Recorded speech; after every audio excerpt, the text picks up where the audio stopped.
My name is Elkin Allen.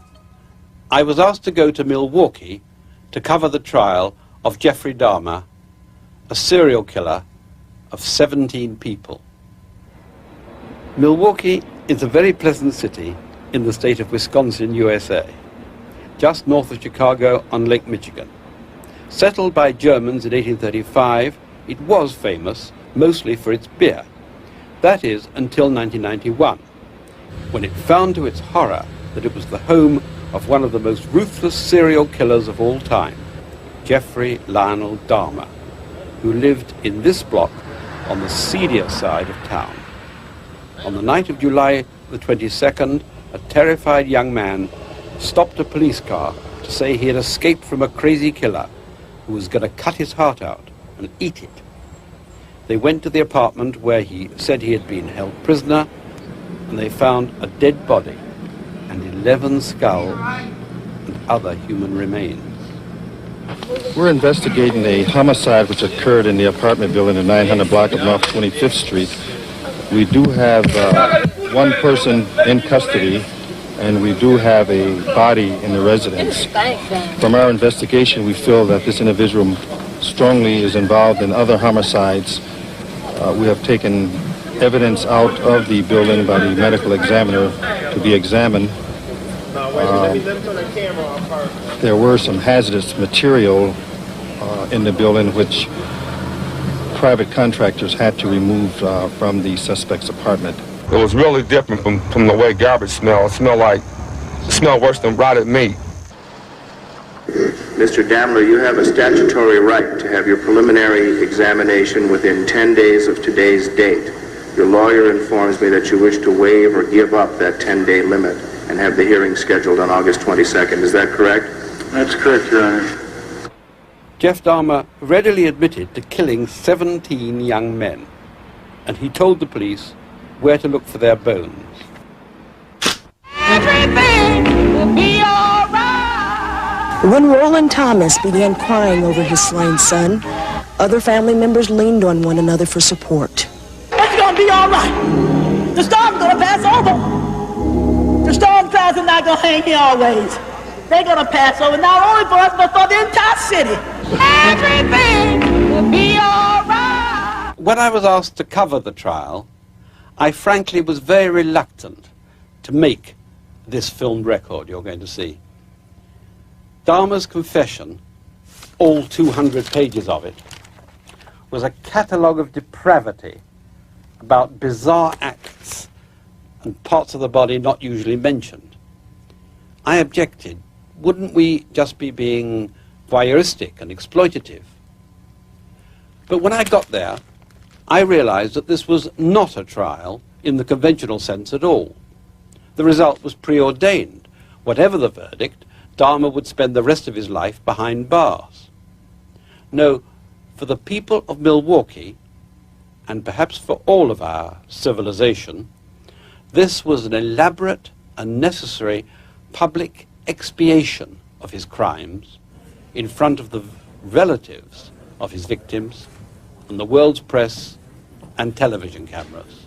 By pleading guilty to the murders, Jeff Dahmer had left only one question open. Was he certifiably insane? A yes verdict from the jury could mean avoiding prison and living out his life in a secure hospital. A no verdict meant jail for life. To reassure America that Jeffrey Dahmer was only a sick human being and not a Halloween boogeyman, his gruesome life story was told and retold in court no fewer than 9 times by lawyers, by police, and by doctors. In this film, we have shared the narrative between a psychiatrist called by the prosecution, Dr. Park Dietz, a defense psychologist, Dr. Judith Becker, and the policeman in charge of the case, Detective Dennis Murphy, reading from Dahmer's confession. He remembered his early family life as being one of extreme tension. States the tension came from the relationship that existed between his mother and his father.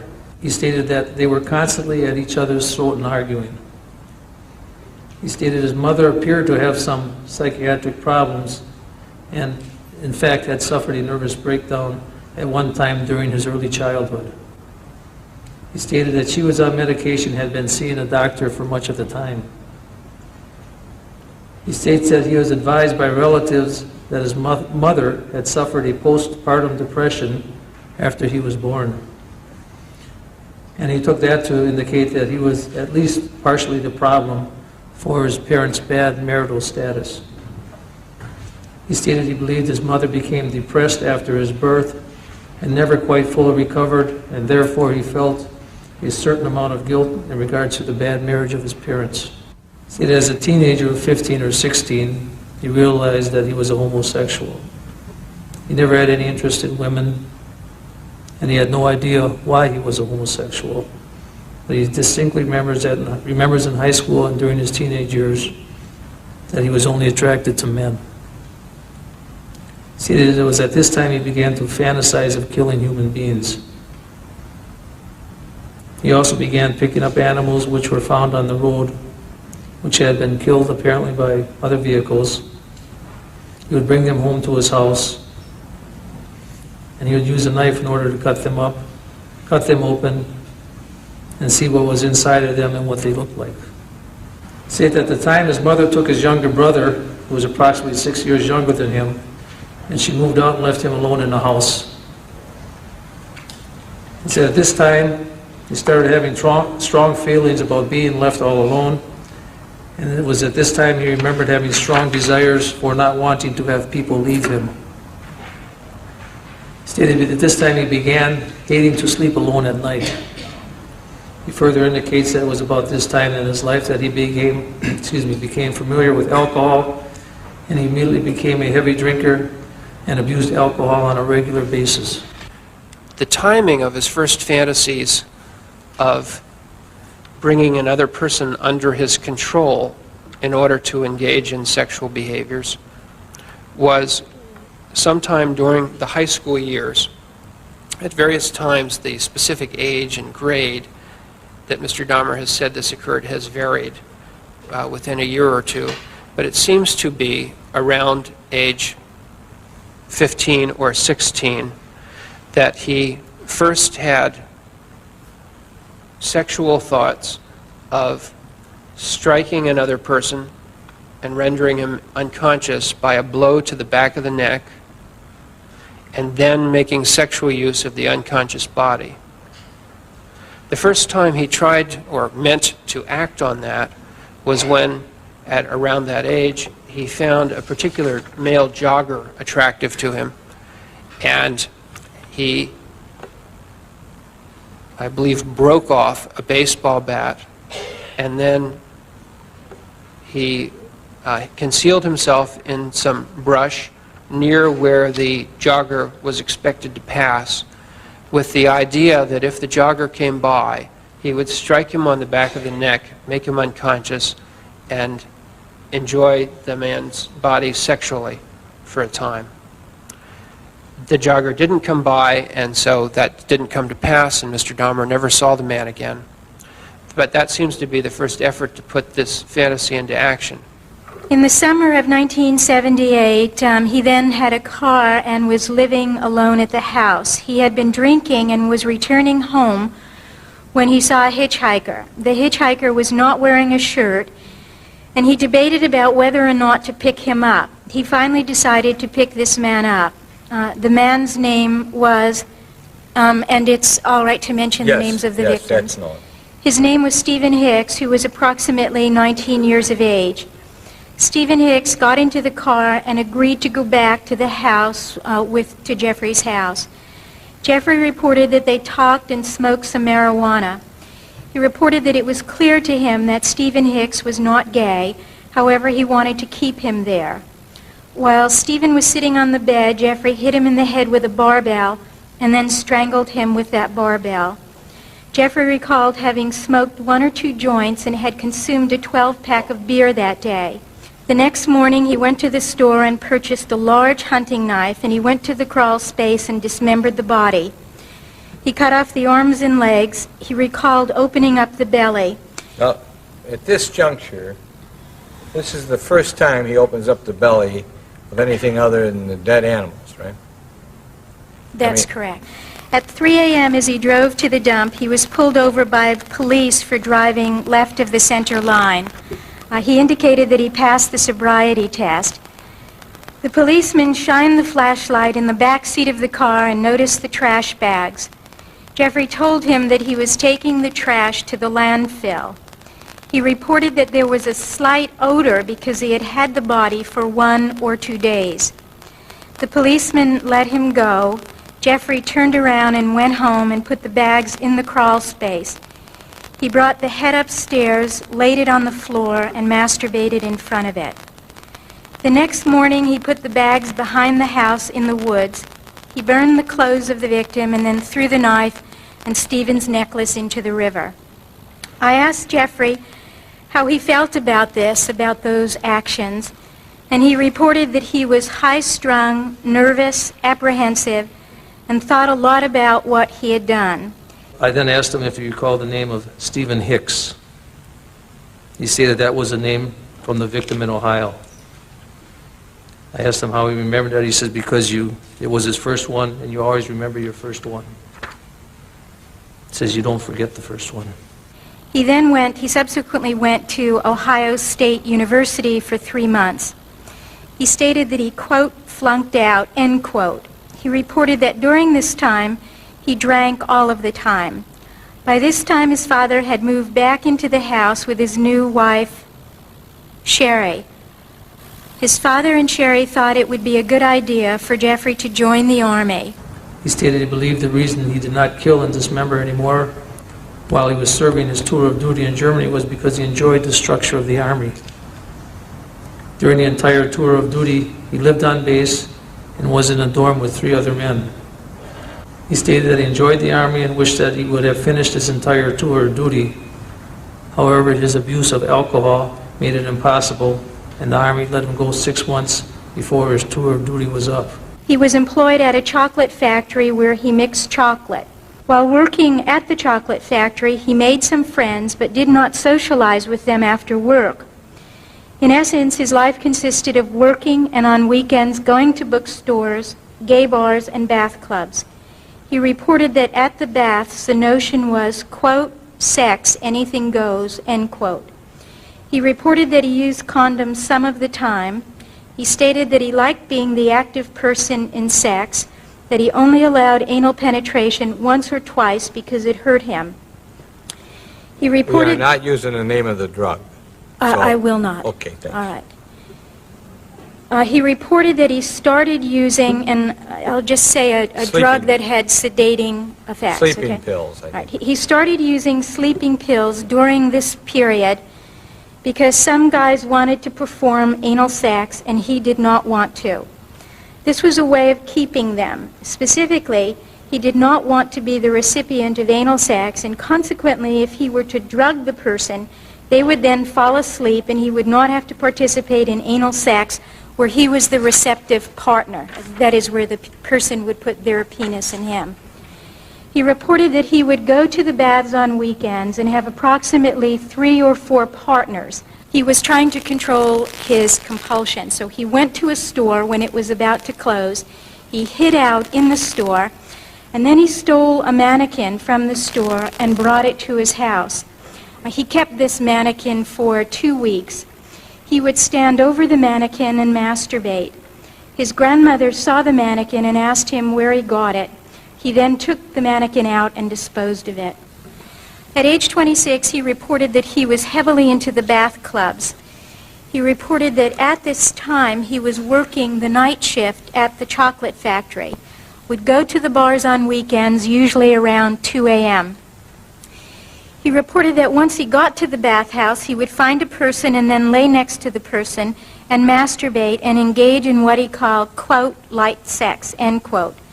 He reported that most of the men he met there did not want just the light sex, but wanted what he called, quote, heavy sex, end quote. He stated that once the person was asleep, he did not feel quite so rushed or pressured with the person. He reported that he would fix a drink in which he would put approximately 5 sleeping pills, and this would keep the person asleep for approximately 8 hours. He stated he would stay with the person, staying awake for about 3/4 of the time, and then he would sleep with the person. Usually, he would masturbate 3 times during that period. He reported that he never injured anyone and never recalled attempting to strangle any of these men that he stayed with at the bathhouse. He stated that once he was in the room, he would have some conversation with the person, mix them a drink, and kiss them. The person would then get groggy, and the person would then fall asleep. He indicated that he would only experience an erection about 10% of the time when the person was in an awakened state. He reported that once the person fell asleep, he had complete control and could do what he wanted at his leisure. He did not have to entertain the person, and he felt that he could leave the room if he wanted to. He indicated that he had drugged 10 or 15 people before the management learned what he was doing. Subsequently, his membership was revoked. He then started using a local hotel room, and he stated that at this point, the bathhouse had been a much more controlled environment. No, he's telling you that when they're in an awakened state, he can only do something 10% of the time. He could only get an erection 10% of the time. Did you ask him about the other times when they were asleep? Yeah, when they were asleep, he was able to get erections, and I think it's somewhere here in my notes, it was either 90 or 100% of the time. This has got to be done. Who are these people that died? You didn't see their relatives come in and testify because there was a guilty plea. You didn't hear the facts in great detail. I don't want you to forget it. I don't want you to forget who they are. Sometimes, and this is when I'm in my work, naturally I see people getting very concerned about a defendant, what's happened to a defendant. And because the victim is gone and dead, the victim isn't there to say, hey, what about me? What about me? Don't forget Stephen Twomey, who died in the Ambassador Hotel with the defendant. He encountered Mr. Twomey while he was waiting at a bus stop. He had already obtained his hotel room at the Ambassador, which he believes is located on 24th in Wisconsin. He'd gotten the room earlier with the plan that if he had encountered someone, he would take them there for the purpose of having sex with them. He had already purchased some sleeping pills, which he had at the room for the purpose of rendering anyone he brought back there helpless so he could have sex with them. He spoke with Twomey and asked him if he wanted to spend the night with him at the hotel room. Twomey agreed. Dahmer does not recall if he offered him money to come to the room or not. Upon arrival at the hotel, both Dahmer and Twomey got undressed and laid on the bed. At that time, they had what Mr. Dahmer called light sex. He described this as hugging, kissing, and mutual masturbation. After about an hour or two, Mr. Dahmer made a drink for Mr. Twomey, at which he put the sleeping pills.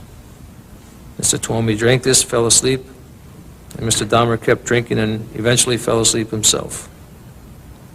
Mr. Dahmer related that when he woke up, he was lying on top of Mr. Twomey, and Dahmer's forearms were visibly bruised. He saw that Mr. Twomey was obviously dead. He was bleeding from the head, and his chest was crushed in, and some of the bones were broken. He reports blacking out and waking up in the morning. Stephen was in bed on his back. Jeffrey recalls being on top of him. He reported that Stephen's head was over the side of the bed and there was a bruise on his chest. He stated that he, Jeffrey, had a bruise on his arm.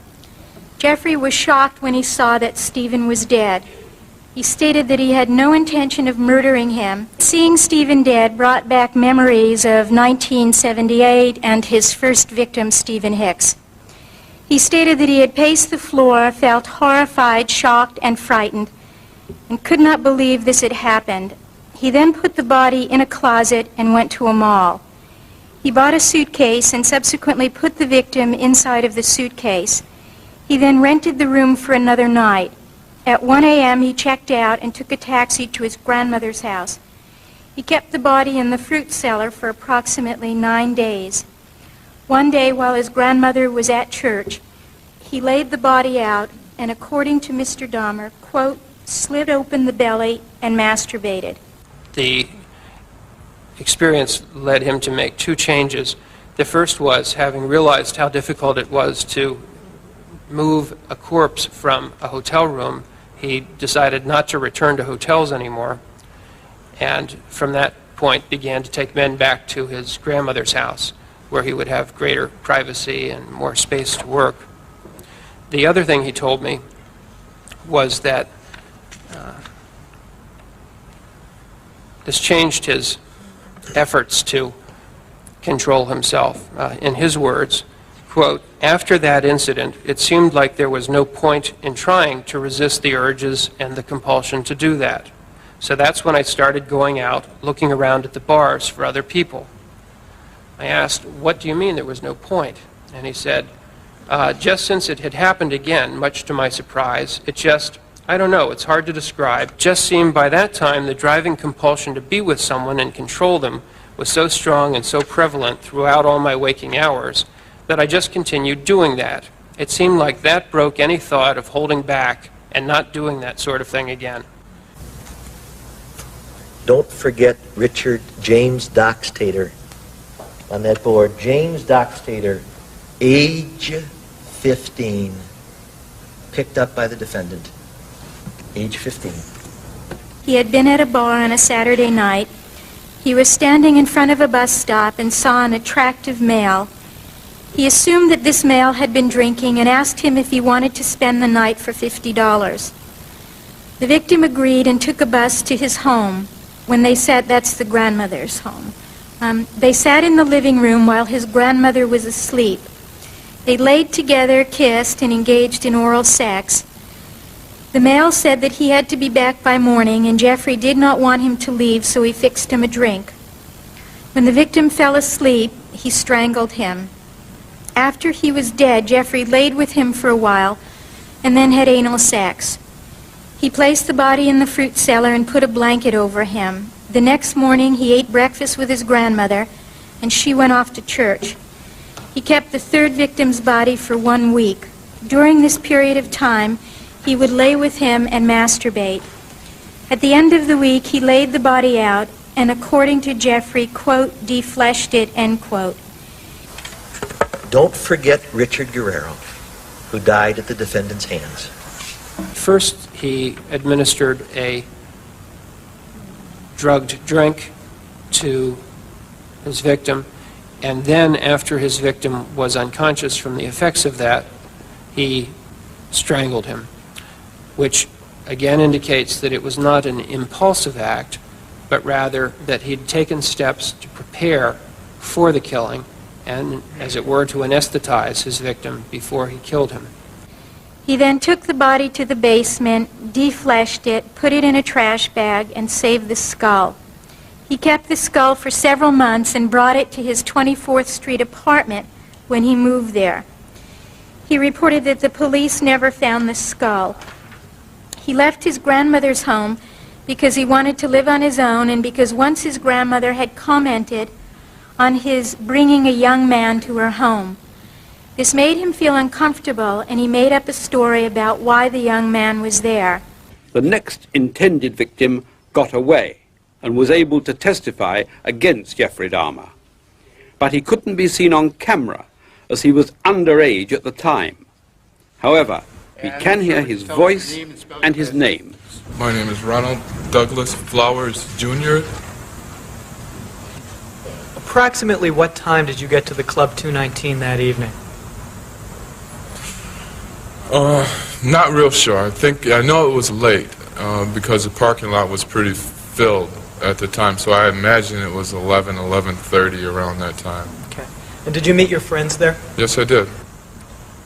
After the bar closed, what next occurred? They all left, and I went back to my car and tried to start it. And when you tried to start your car, what happened? Well, I had been having a problem with my choke, so I imagine that was what the problem was, and it wouldn't start. And after I kept trying it and kept trying it, the battery just died. Pardon me. What did you do next? Well, then I went to the phone booth, which is located on the corner of 2nd Street and Pittsburgh, I believe it is. Did you come in contact with the person you now know as Jeff Dahmer? Yes, I did. He offered to give me a ride to go with him to get his car to bring it back to jump start my car. He had the cab drop us off a little ways away from the house because he didn't want to wake, he lived with his grandmother, and he didn't want to wake her up. What happened when you arrived there? I said, I'll just wait for you here. He was going in to get his keys, I believe, and I said, I'll just wait for you here. And he said, no, why don't you just come on in, it'll just be a minute. And he offered me a drink. The next thing I recall happening was thinking to myself, why is he looking at me like that? Because for the first time, his eye contact was solid. He didn't divert it at all. And it was almost as though he was waiting for something. I'm thinking to myself, what is he waiting for? So naturally, I started to drink the coffee quicker because I became uneasy to get out of there. And the next thing I remember was becoming extremely dizzy and my head starting to go down, and that's it. When you say and that's it, do you mean you passed out? Yes. What's your next memory? Woke up in County General Hospital in Milwaukee. Were you missing any property? Yeah, I was missing, excuse me, I was missing all of the cash from my wallet, and I was missing a bracelet that was on my right arm and a herringbone chain that was around my neck.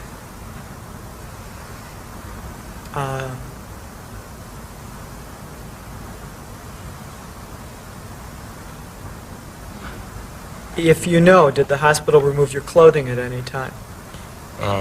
No, they did not. I don't think they had a reason to. When you next undressed, did you notice anything wrong with your clothing? Yes. What was that?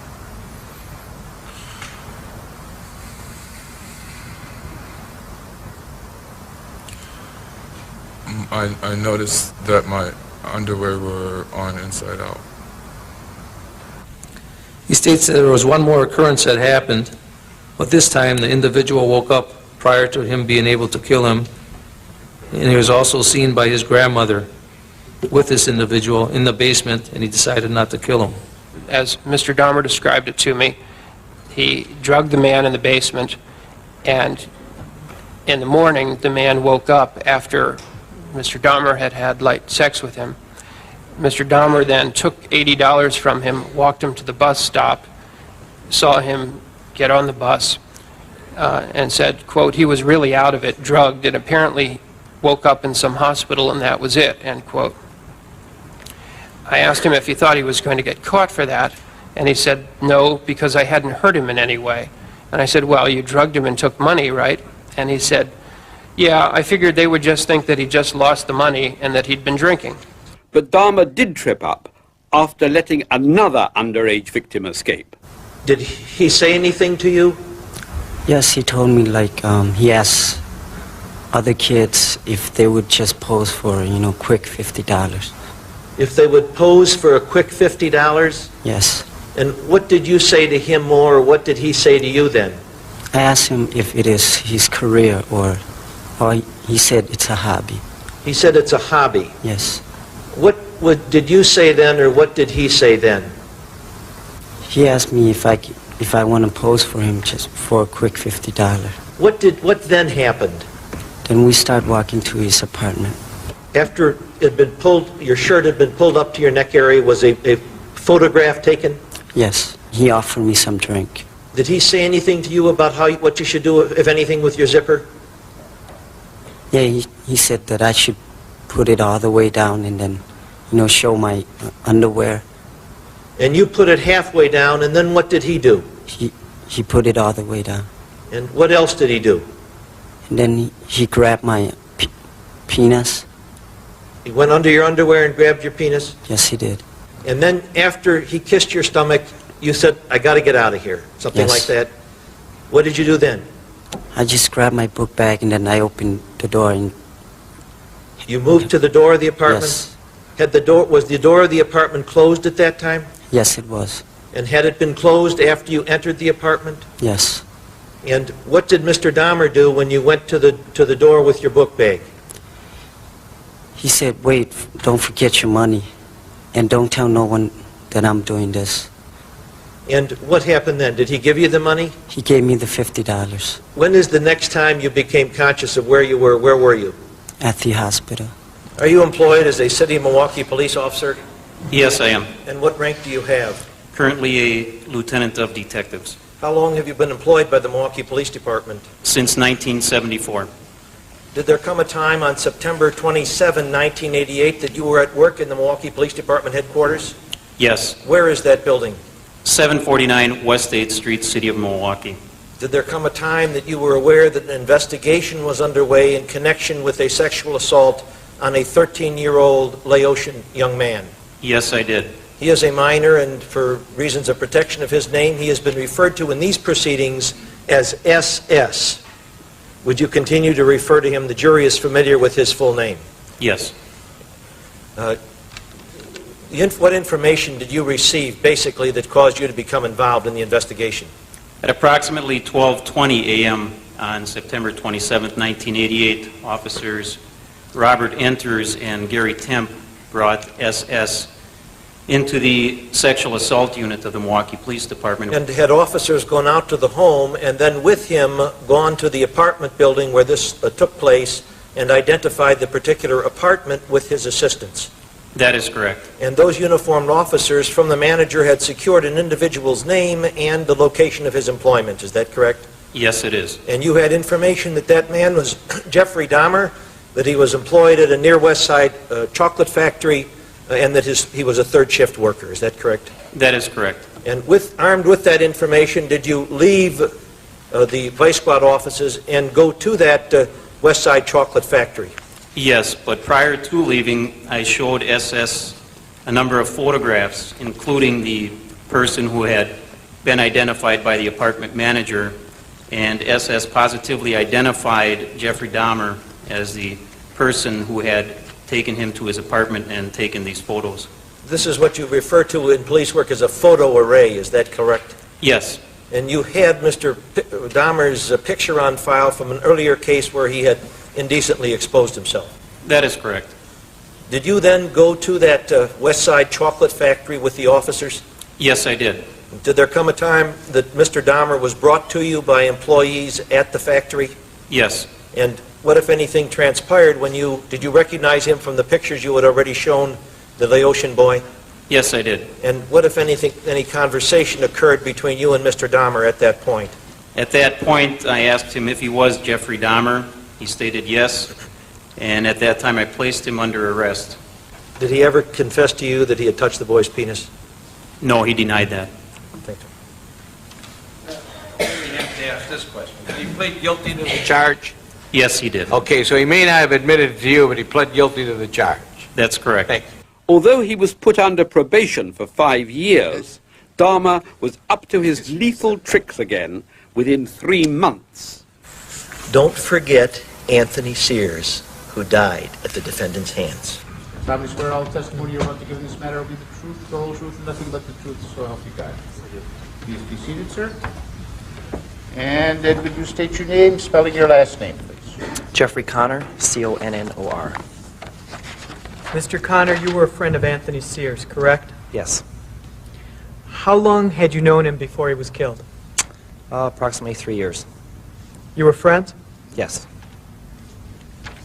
In fact, you were with Anthony Sears on the night he went home with Mr. Dahmer, weren't you? Yes. Let me draw your attention to Saturday night, March 25th, 1989. Did there come a time when you met with Mr. Sears that evening? Yes, I did. About when was that? It was probably around 10 or 10:30 at his apartment. Okay. Did you then go someplace together? Yes, we had gone out. Where'd you go out to? We went to La Cage. La Cage. What is La Cage? La Cage is a gay bar in Milwaukee. Where's it located? On 2nd National. And how did you get there? We took my car. On that evening, did you come in contact with a person now known to you as Jeffrey Dahmer? Yes, I did. I met him just prior to closing, which would be about 2 o'clock, 2:15. When the bar closed, what happened? We had gone outside. Who's we? Tony, Jeffrey Dahmer, myself, and another friend of mine, Who's that friend? Bob Keel. Okay. And what did you do? We had then gone to my car. Everybody had gotten in. Jeffrey Dahmer and Tony were in the back seat. And then where did you go? Then we left that area to drop off Tony and Mr. Dahmer.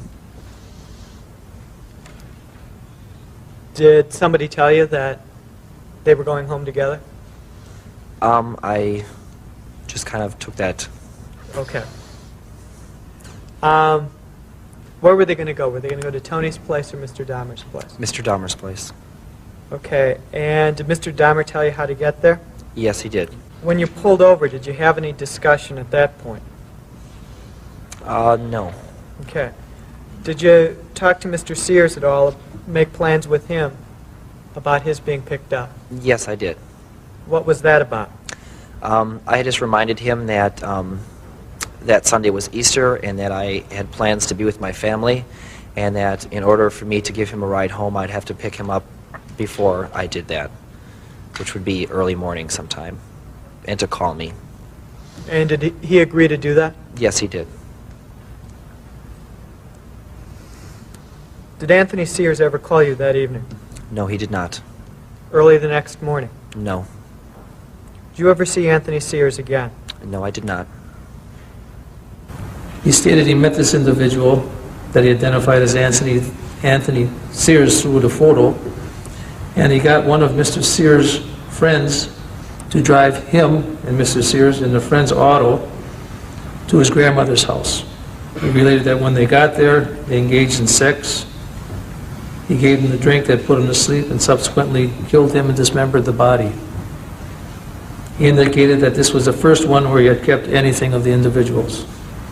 He stated that he kept the victim's skull, which he boiled to remove all the skin, and he kept the scalp with the small ponytail because he liked it. He stated he kept the genitals of this person.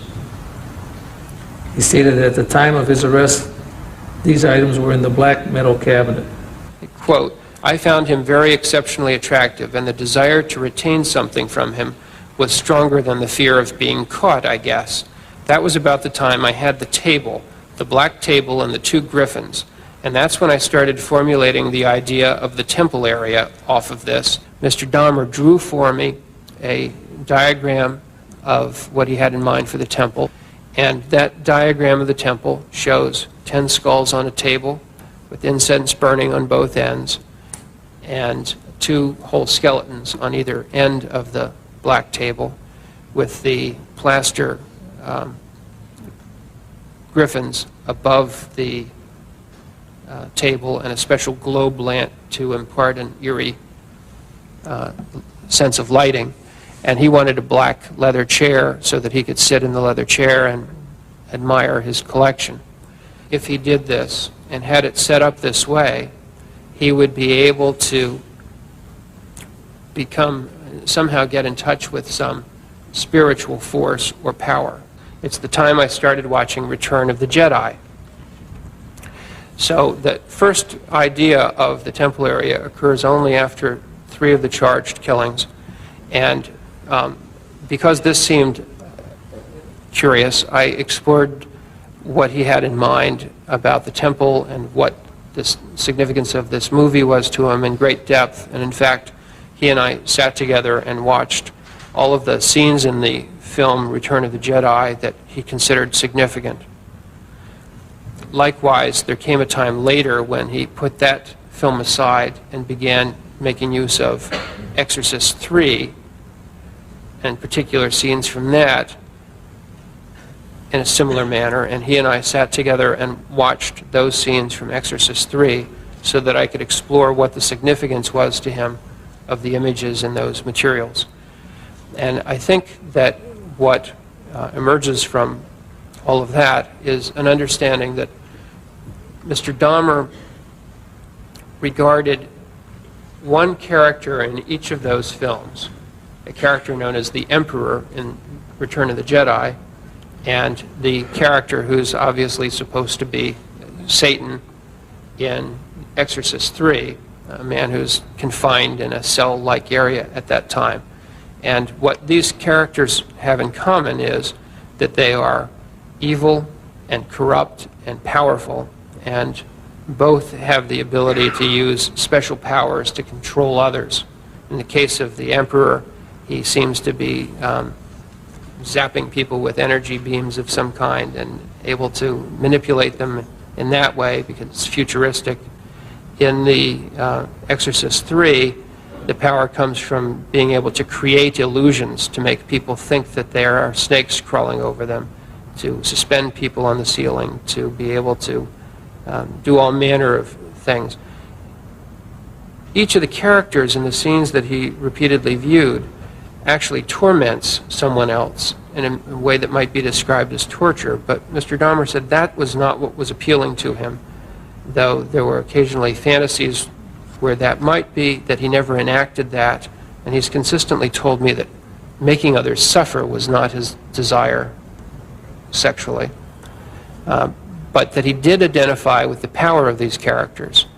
The characters are unattractive ones in both those scenes, and not ones that one would expect most people to want to identify with, but he liked the idea of the power that they had. And it happens that both those characters are portrayed in the films with yellow eyes that give them an eerie look. And Mr. Dahmer even went to the extent of buying a pair of contact lenses with that yellow tint that he would wear when he would go to the clubs so that he could have more of that look. His dabbling with these films and using them wasn't just ordinary curiosity. It's something a little more than that, in that he wanted to be more like those people, and he describes some sense of using the films to get himself in the proper mood to go out and cruise for a victim, and sometimes he would bring the victim home and watch a portion of a film with them and direct their attention to those scenes too. And so it did play some part in setting the right mood for him for committing these crimes. And he explained that he identified with the characters because he felt that he was thoroughly evil and corrupt, just as those two characters were. Don't forget Raymond Smith, who died at the defendant's hands. He stated that this individual was the first one that he took photos of. We showed him a photo album which contained 15 photos of a black male in various positions, and he identified this individual as a person he met at the 219 Club area and offered him the same line as to come to be photographed, to have a drink and look at dirty videos. The 15 photos that you're talking about, were they photos of a live or dead person? They were photos of a dead person. In various poses? Yes. Go ahead. He indicated that this victim agreed, and he took him to 924 North 25th Street, apartment 213, where he drugged him, subsequently killed him by strangulation, and after removing his clothes, he saw the tattoo of Cash D, the initial D, on his chest, and pitchforks going up in the name of Cash. He ran into Cash D, who he thought was a black male prostitute, and offered him money to go home with him. While at his home, Cash D said he wanted more money. Jeffrey gave him a drink, laid with him, and then once he was asleep, strangled him. He recalled that prior to killing Cash D, he had brought another man back to the apartment and made him a drink, as he usually did in a coffee cup. The man drank the wrong cup, and consequently, Jeffrey drank the drink with the sleeping pills. He fell asleep, and the man robbed him of $300. Jeffrey did not report this incident to the police.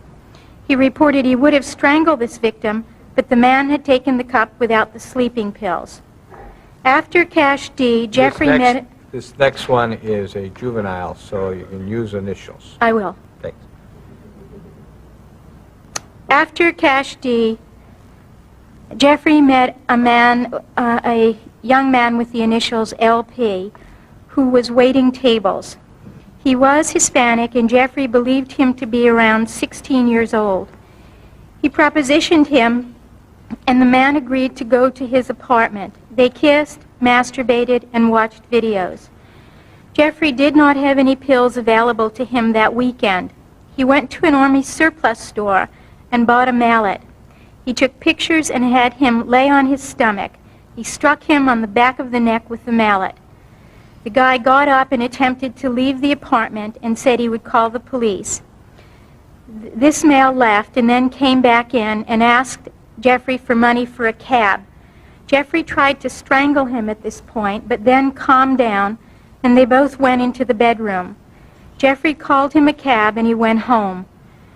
Jeffrey said that this young male did call the police, but the police never followed up on the call. Don't forget Edward Smith, who died at the defendant's hands. He states that he had oral sex with this individual and then killed him by the same procedure, drugging him until he slept, strangling him, and dismembering him. Jeffrey stated that he went to Sears and bought a 5-square-foot floor freezer with locking top to store the defleshed bones.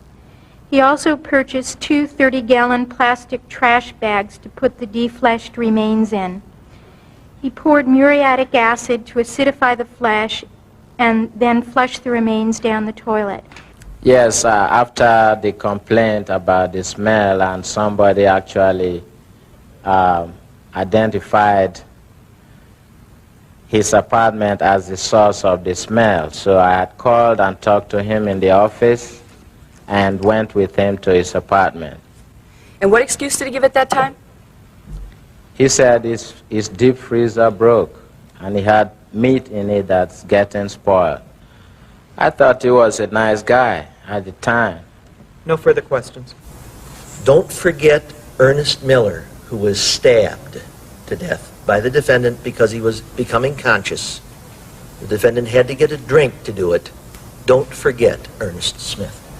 He had only a few pills available.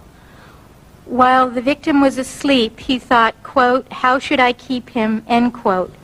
He did not want to put this person through any pain, and consequently he stabbed him in the jugular. He painted the skull with granite spray paint. He tried tasting the flesh and the heart. He bought a tenderizer, tenderized the heart, and ate it and the muscle meat. He reported that it had a beef-like flavor. It gave him a sexual thrill while eating it. He felt that the man was a part of him and he had internalized him. Don't forget David Thomas, strangled by the defendant.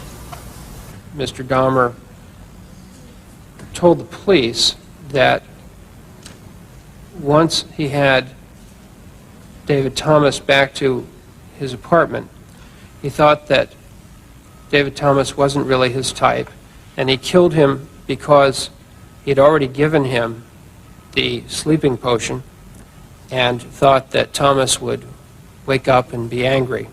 Don't forget Curtis Straughter, strangled to death by the defendant. Quote, "He was gay and he wanted anal sex, so I made the drink mixture. He fell asleep, used the handcuffs. This was the first time I used handcuffs. Strangled him, took pictures." Don't forget Earl Lindsay, first drilled and eventually killed by the defendant. This is the first of the instances in which he drilled a hole into his victim's skull.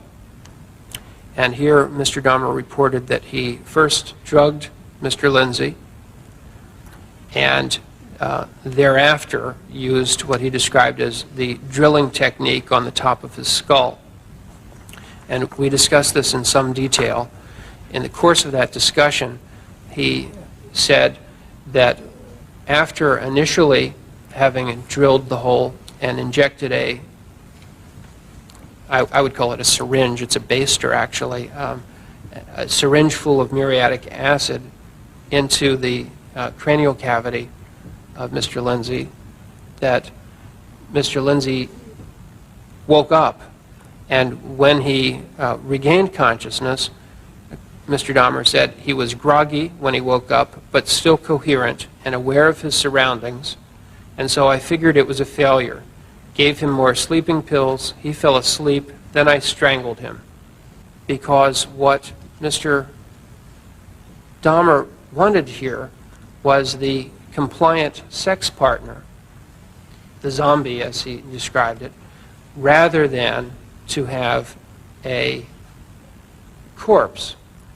It was his intention to keep this man alive if that was going to work, but when he concluded that he had failed to achieve the compliant partner with no will, only then did he strangle him. So what's another way to look at it is that when he couldn't have the zombie-like creation he was hoping for, he was willing to settle for a corpse.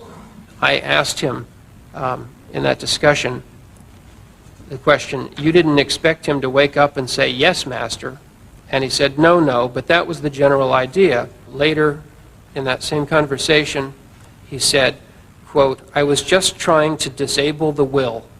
And I asked, "And subject them to your will?" And he said, "Right." Don't forget Tony Anthony Hughes, first drilled, then extinguished by the defendant. Mr. Dahmer didn't try to kill Tony Hughes, but rather Mr. Hughes died through the foreseeable but unintended consequence of this drilling technique. He drilled a hole into his skull and poured in acid, and Mr. Hughes died then, even though it was Mr. Dahmer's intention to keep him alive in this altered state. And so there's no compulsion here to kill. He'd rather he'd not have died. And it was not any impulsive act of killing, but rather a planful act of trying to provide himself with a compliant sexual partner. Don't forget Conorak Synthesymphone. Age, as I recollect, age 14. For a couple of days of sexual pleasure. He stated that he met him while he was walking around the Grand Avenue Mall. He indicated that after introducing himself to the victim, he offered him $50 to accompany him back to his apartment to pose, have some drinks, and watch videos. He feels it was about 5 p.m. when they got there, and once inside the apartment, the victim disrobed down to his black bikini panties, and he posed for several photographs. During the time he walked him into the bedroom area and sat him on the bed, Mr. Dahmer states that the victim, Tony Hughes, whom he had killed several days earlier, was lying naked on the bedroom floor. He stated that the Asian boy, he believes he saw him, but he did not react to it. He feels this was because of the rum and coffee and sleeping pill mixture. After he realized he was unable to arouse the victim by mouth-to-penis sex and by body rubbing and kissing him, he continued to watch the video and drink beer until he himself fell asleep. After a few hours, he woke up. It was quite late out, approximately 11 or 12 p.m., at 11 p.m. to 12 a.m., or maybe a little later. He realized the victim was still sleeping because of the effects of the drink he gave him, so he decided to go to the tavern located on 27th, just north of Kilburn, the Care Bear Bar. He continued drinking there, and at closing time, excuse me, after leaving the tavern, he began walking eastbound on West State Street. He observed the victim, the Asian boy, sitting completely naked on the southeast corner of 25th and State. The victim was sitting on the curb. He stated there were two black females standing by him, and they appeared to be hysterical. He walked up to the victim, whom he realized was speaking to the black females in Asian. The victim was disoriented and appeared to be intoxicated by alcohol. However, Mr. Dahmer realized that he must still be under the influence of the drink containing the sleeping pills that he had given him. This time he advised the ladies that the victim was in fact a friend of his. He attempted to pull the victim in the direction of the apartment. He stated that the women continued screaming at him, we don't know if you really know this guy, and we called the police. Why don't you wait until the police get here?" In the early morning hours of May 27, 1991, you were a City of Milwaukee police officer, is that correct? That's correct. You pulled into that alley with your squad lights on, The headlights of the squad car were on, yes. and you got out of the car. That's correct. What did you do after you got out of the car? What did you see and what did you do? I exited the car. I was the passenger of the car. There was a group of people in the alley, and they were all pointing to a white male and a second Asian male who was naked just east of our location in the alley.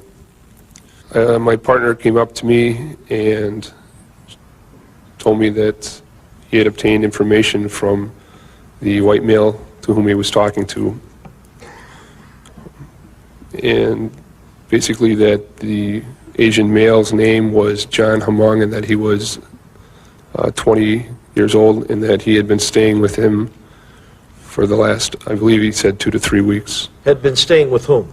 With Mr. Dahmer. He also had obtained Dahmer's name at that point. Officer Perupkin and myself and the Asian male and Jeffrey Dahmer began walking toward the rear of the apartment. While we walked back to the apartment, Mr. Dahmer spoke of the crime in the neighborhood and how bad he thought it was. He said he was glad that the police were in the neighborhood and that there was a need for the police. I believe he may have been smoking a cigarette during that time. As we got near to the apartment building, it was the rear of the apartment building, obviously, he spoke of the need for extra locks on his apartment and that he had a security system because of the crime and the nature of the neighborhood. He showed you up to his apartment, Correct. and he convinced you that you could go about your business, that he had everything under control. We were convinced that all was well. And there wasn't anything that you saw that could, for one moment, have caused you to believe that there was any problem at all, correct? There was nothing.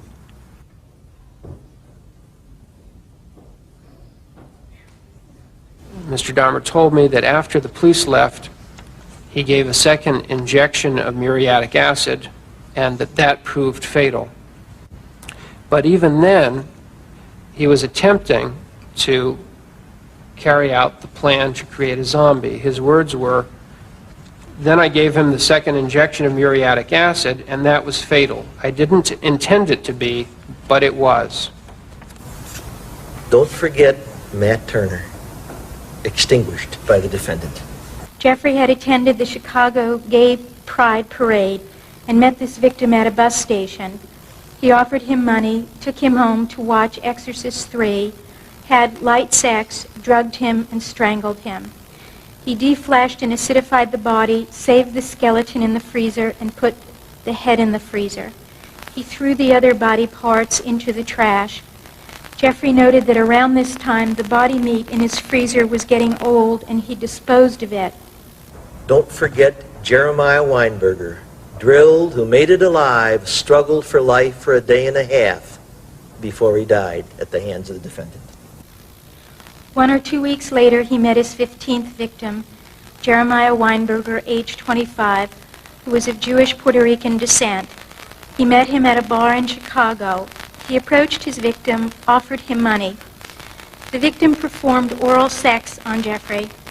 They took the bus back to his home. They kissed, engaged in masturbation, watched a video, and Jeffrey then gave him a drink. Once he was unconscious, he drilled a hole in his head and used boiling water. He reported that this victim woke up and was functioning but was groggy. Jeffrey then gave him more pills and another injection. He reported that the victim went into a coma, and the next morning he was still in a coma, and Jeffrey tried to wake him up. Jeffrey went to work, and when he returned home, he found that the victim was dead. He stated that he felt bad because he wanted the victim to be coherent and to carry on a conversation with him. Jeffrey stated that he engaged in the drilling technique to avoid having to strangle and kill his victims. I asked Jeffrey how things were going at work at this period of time, and he told me that he had been missing days at work because of his victims. He said he was at a point where he could have been fired. Well, he kept promising to get rid of the smell, but I told him that that was the last time I can tolerate it. Okay. And so I had to contact my office to put that in writing to him. So In any event, at that point in time, did you have a mindset that he was going to be evicted no matter what because of the odor? That's what I had in mind. Don't forget Oliver Lacey dying at the hands of the defendant. He reported that Oliver was black and was a bodybuilder.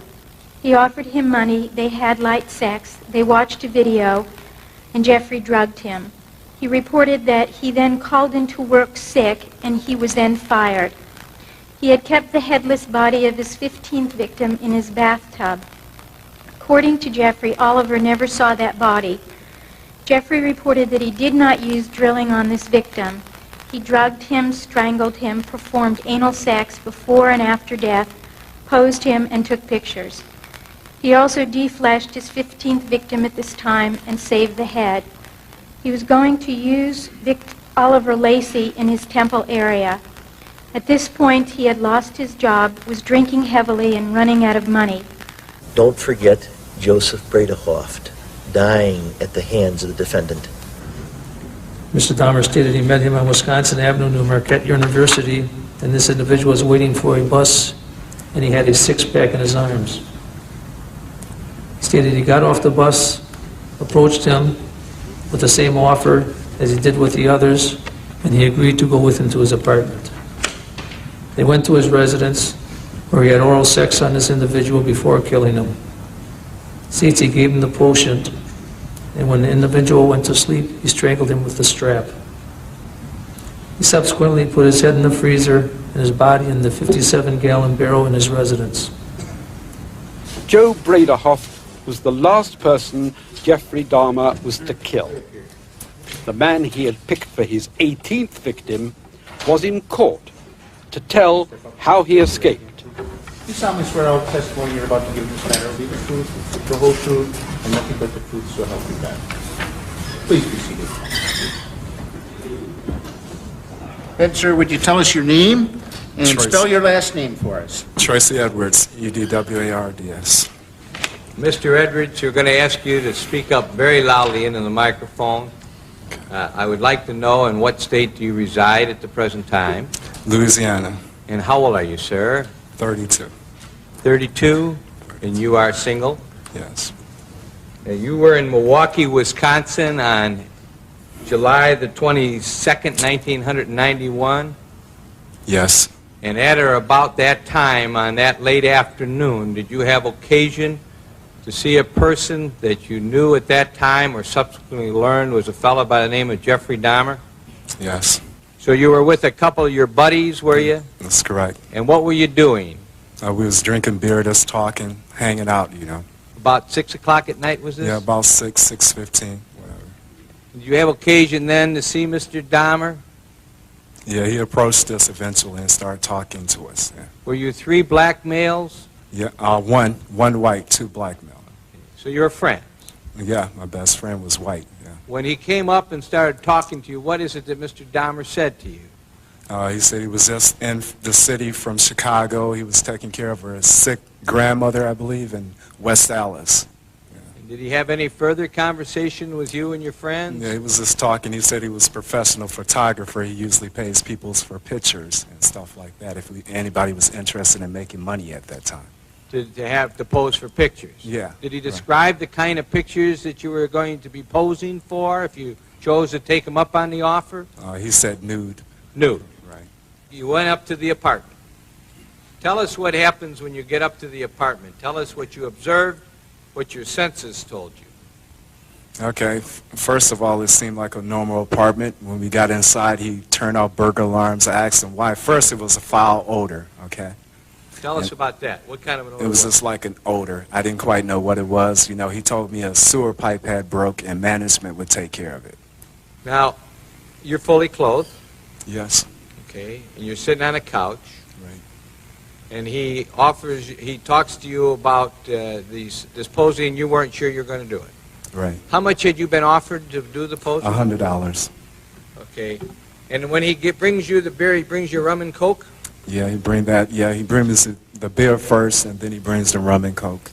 Okay, when you start talking about the fish in the fish tank, do you bring that up or does he? He does. And what do you do when he does that? I turn to the right, like the fish tank is here. I'm turning all the way over here. You turn to your right to look at it? To look at the fish tank, right. And when that happens, what happens to you? All of a sudden, a handcuff and a knife is pulled on me. Handcuff is placed on your body? Where? On my left wrist. And you see a knife? Yeah, the knife, yeah. Now, at that moment, what do you do? First, I feel fear, then I ask him what's going on. You know, this is not necessary, you know, to pull a knife on me at that Are you afraid? Yes, Do you have any reason to know why he did that? none whatsoever.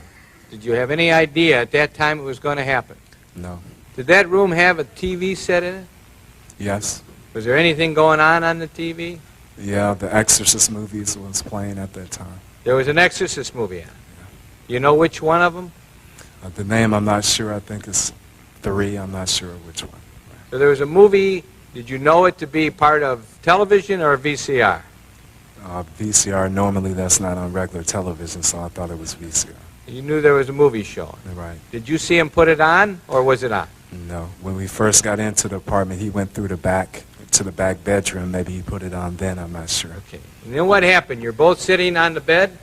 Yes. Are you still in handcuffs? Yes. Is he holding the handcuff? Right. Do you still have the knife? Right. Is it pointed at your side, as you've told us before? Right. You trying to be cool? Very much so. You're not fighting with them? No. What's your intention? What are you planning on doing? Getting away, I was contemplating on at a point jumping out the window. I was basically talking with this person, trying to let him know I was his friend. As you were sitting there on the bed, when he had you by the handcuff and a knife at your side, at that time, which would have been maybe 7 o'clock, something like that. What impression was made upon your mind by the conduct, action, manner, expression, and conversation that you observed of Mr. Dahmer? His frame of mind is what you want to know, right? Okay, he acted, at times he would go through like different changes with me, you know. Tell us about that. 1 minute he's like nice, then he was telling he didn't want people to leave him or abandon him, things of this nature, you know. Yeah. Well, what did you think about him as a person? What impression was made on your mind of this fellow that you're dealing with here? Yeah. That at times he wasn't himself, and then at times he was like a nice guy, you know. He would come and go different times, you know, throughout the whole time. Then he would like sit, being quiet at times, watching a movie, wanting me to watch the movie, you know, and just doing little chanting sounds, you know. Did you observe him watching the movie and how he would react to the movie? Right, he would like just start rocking back and forth when he, you know, certain parts of the movie or whatever. You have to say, what did he say, Madam? He was like chanting at certain times and rocking back and forth. Right. Tell us about his chanting. What was that all about? I'm not even sure, sir, but it was just like, I can't tell you the words. I couldn't understand what he was saying at that time. Can you mimic him? How it sounded? It was like a slow slur, like, some of that nature, some close like that, I'm not sure. Did it keep on for a period of time? Off and on throughout the ordeal. And how about the movement back and forth? How was that being effectuated? Just like back and forth, he would do it every now and then. You know? Just as you are rocking in right, your chair? Like this. And chanting? And chanting. Was there any parts of the movie that was going on that you saw that he said anything about? It was like the part about the preacher that used to be a preacher that had got possessed, and that it would seem like he was like interested in that part. That part had his attention more than anything. Well, tell us about what you mean by that. What impressions were made upon your mind when this was going on as to had his attention? How did he appear to you? It appeared like it was like he wanted to mimic it or be like that part, you know, being demonized or whatever in that nature. I'm sorry, I missed you. Yeah, like he wanted that type of movie, that part, certain parts of that part interested him, you know. It was like he changed with it at times. Then he would get more aggressive, try to get me to handcuff myself, both hands. He's told me it made him feel more dominant. Okay, did you and he move off of the bed at any time? He told me to lay down, face down, put both of my hands behind my back because He changed again at that point, like he got more aggressive at that time. Okay, now, but tell us, did he still have the knife out? Yes, he still had the knife. And what did you do? Okay, I kind of like laid on my sides for some reason. I guess God told me not to lay flat down or let this person handcuff me, so I didn't. So you were trying to stop that from happening, but you got down on the floor. Right. What did he do? He kind of laid across me, put his head across my chest at that point. What was he doing with his head? Pardon me? What did it appear to you he was doing with his head? What was he trying to do? Like he was listening to my heart, because at a point he told me he was going to eat my heart at that point. Said he was going to eat your heart? Yes, that's correct. So I suggested we sit on the couch. I had unbuttoned my shirt to try to make him feel more at ease. And then I just sat on the couch and he just started going out of himself again. Going out of himself? Yeah, he was like paying me no attention at that time. Like he wasn't there? He started the chanting again, and it's like just sitting there, And then I just, for some reason, I said, well, I need to go to the bathroom again, and he didn't follow me at that point. So I reached up, I got up, and then I hit him, and I ran out. So you hit him? Right. Did you have any other belongings there? Yeah, I have my bag right there at the end of the couch. I sit in exactly the same place I sit when I went in there. So when you got up, he let go of your cuff to let you go to the bathroom again? He just let me stay there. I was going to go for the window. At that point, he didn't even have the cuff. It's like I wasn't even there anymore. And when you saw that, what'd you do? I just seized the opportunity. I said, well, at least I'm going to die trying. I'm not just going to sit here, What'd you do, son? I hit him, and I ran towards the door, and he was right there, tried to grab me, get me back in there. And what happened? Then I made it outside. So he wasn't able to bring you back in? Bring me back in there, no. He tried? He tried. And as you left that apartment, as you got away from him, I'm going to ask you again, what impressions were made on your mind by the conduct of Jeffrey Dahmer, by the actions of Jeffrey Dahmer, by the manner, expressions, and conversations of Jeffrey Dahmer that you observed? Can you give us some words? It's like I told the policeman that this freak, this crazy guy, was trying to hurt me. Did you run out of the building? Yes, I did. Did you summon help? Yes. Milwaukee Police Department? That's correct. Did they come back there with you to the apartment? Right. Did you eventually go back into the apartment with the Milwaukee police officers? Yes. And then he was arrested. Right. Dr. Dietz explained the compulsions of Jeffrey Dahmer. The favorite activities he describes are what he often refers to as light sex: kissing, touching, rubbing, hugging. The kinds of activities that between consenting adults would often amount to foreplay are things that he has emphasized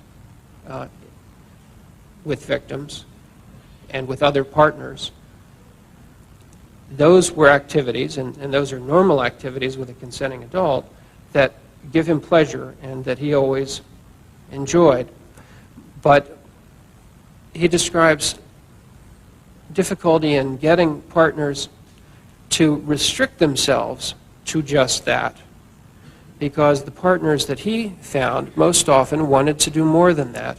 And one of the things more than that some of them wanted to do was to have anal sex with him, which he did not like. Having had a few painful experiences, he did not want to be in that position. Also, the partners that he was able to find universally had a deadline when they had to leave, and he was unable to spend as much time as he wanted doing these more gentle, ordinary activities with them. And so he devoted a considerable amount of his energy to finding a way to be able to have someone, or if not someone, something, that could serve that role for him as being the person or body or part with whom he could have such gentle activities as rubbing and touching and hugging and masturbation and kissing and fondling. And it's in the course of trying to find a way to keep a person for that he engages in most of the more extreme behaviors surrounding the killings for which he's charged. If I understood what Mr. Dahmer told me correctly, and we spent a lot of time on this during my examination, his preference, his first choice, would have been always to be able to have a living, breathing, consenting partner who permitted him to engage in all of these light sex, to use his term, activities that were his favorite.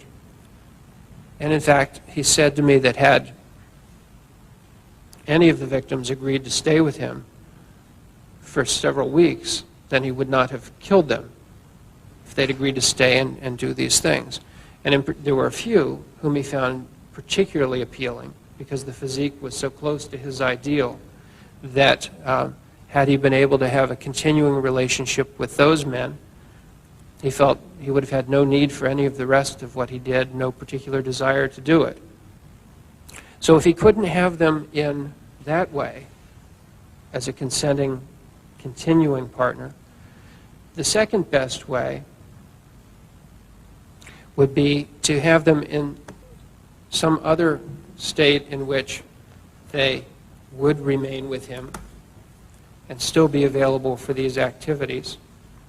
And the second choice that would be best for him, he thought, would have been if he could have had one of them whose will had been destroyed. And the two techniques he actually tried were, of course, drilling into the skull and injecting acid into the what he thought would be the frontal lobe region, and likewise drilling into the skull and injecting boiling water into the frontal lobe region. And Mr. Dahmer is not the first serial killer to wish to create sex slaves and to take steps to try to create such persons who would be available for his sexual use. His third choice, and one that he often got, really, was an unconscious partner, because someone who is unconscious but alive allows him to do all of those things that he likes to do. His next choice after that was that if he could find one man with sufficiently attractive physique to keep permanently while dead, that would be useful because he could do many of the things he wanted, though not quite all. And here what he considered was something he heard about on a TV show. When we discussed it, we both thought we might have seen it on 60 Minutes, but neither he nor I am sure of the particular show. But one show did something on people who freeze-dried their pets.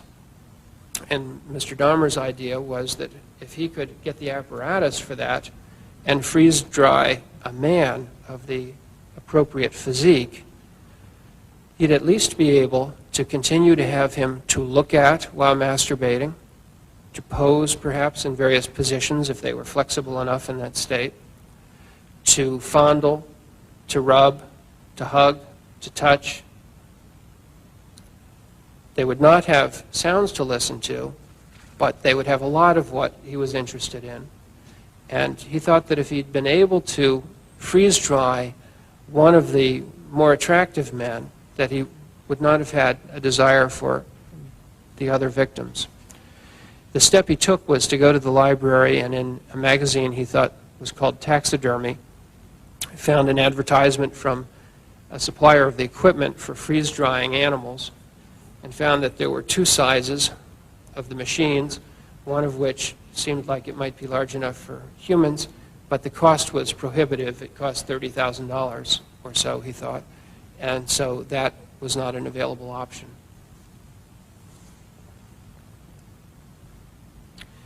The next best choice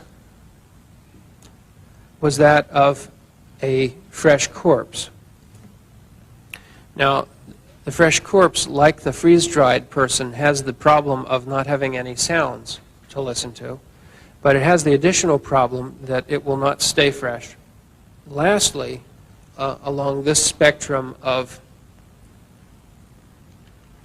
people or bodies or parts under his control was the other uses he made of those whom he in fact had killed.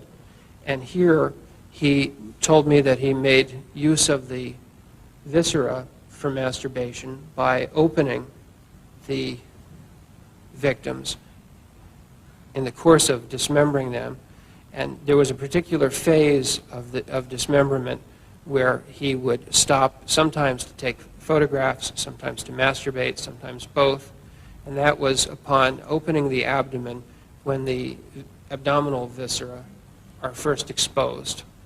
And he would masturbate while looking at that. And that was a long-standing image as far as I could determine. That was an interest he had had since late in high school. And this gave him occasion to make use of that particular image. And that's basically the spectrum of controlling another person. Now, to call all of that just necrophilia really sort of misses the mark, but it's the best word we have at the moment for it. And if Jeff Dahmer seemed normal enough on the surface, the court-appointed psychiatrist, Dr. George Palermo, explained why. All of us, so-called normal, let's say, have features of dependency. We have sadistic features at times when we're not too nice towards people that we do,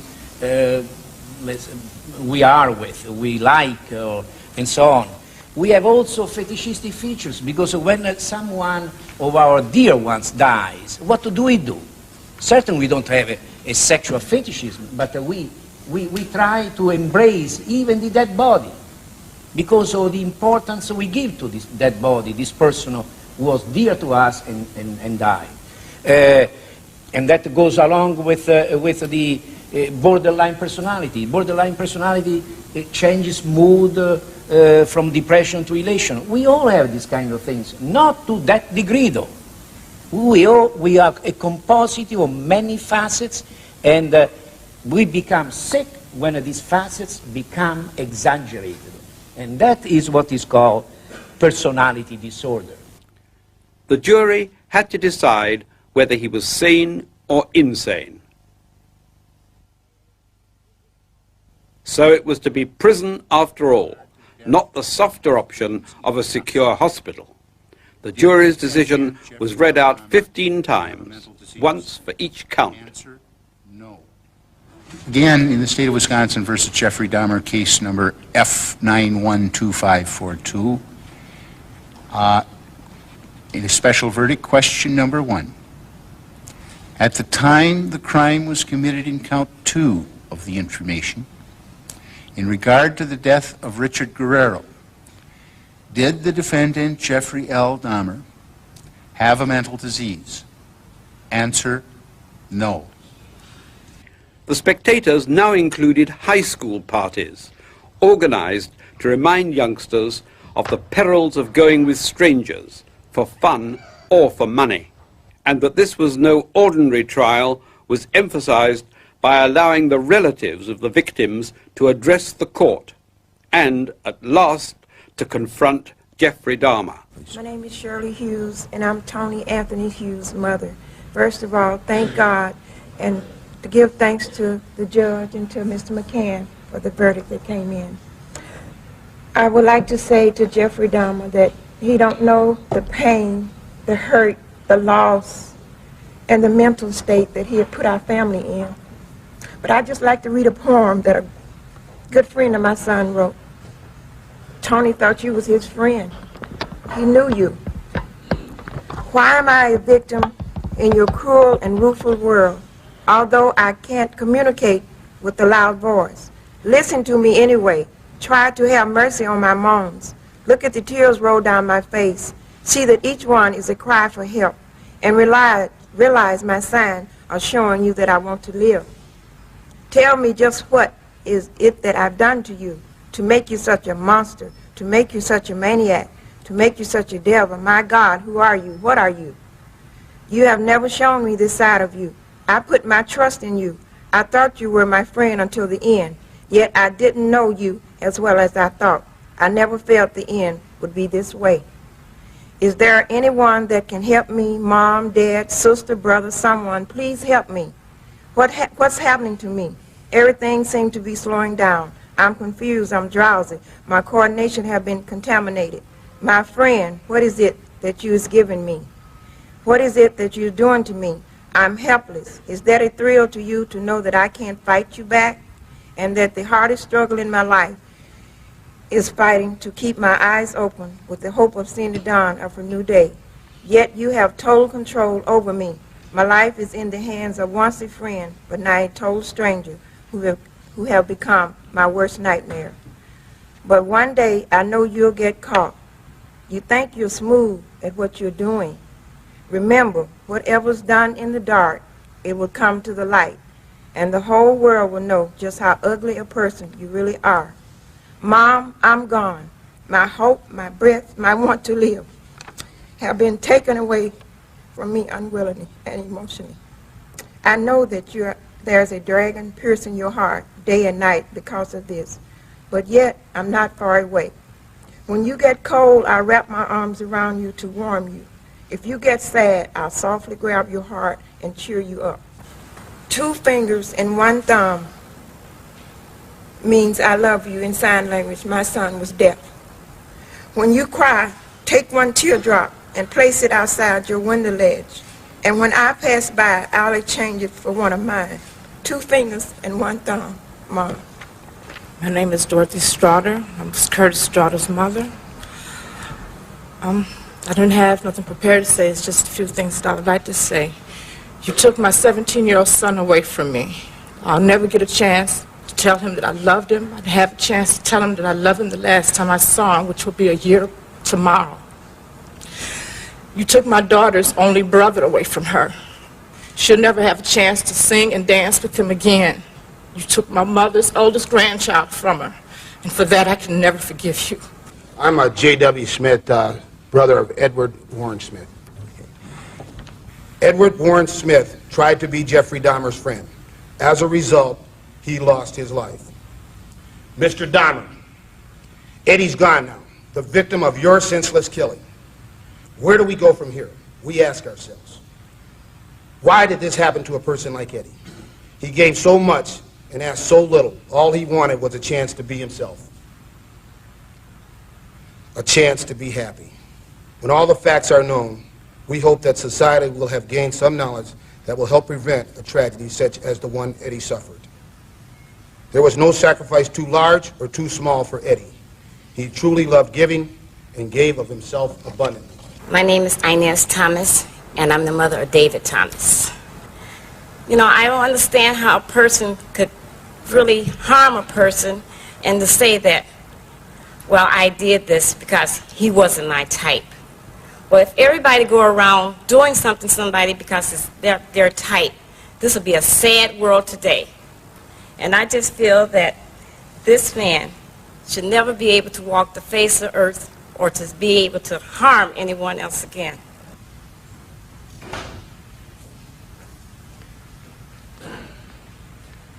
Good morning, Honor. My name is Donald Bradoff. For the Bradoff family, as much as love in our family close, my mother gave 5 beautiful kids. We lost, he destroyed the baby of the family, and I hope you go to hell. I love this world. You guys did a wonderful job. Bottom of my heart, thank to God, I got a lot of strength. Thank you all. God bless America. Excuse me.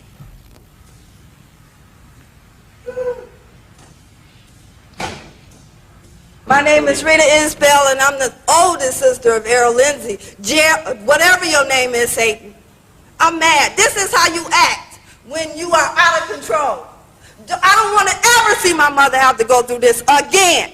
Never, Jeffrey! Jeffrey! I hate you, motherfucker! I hate you!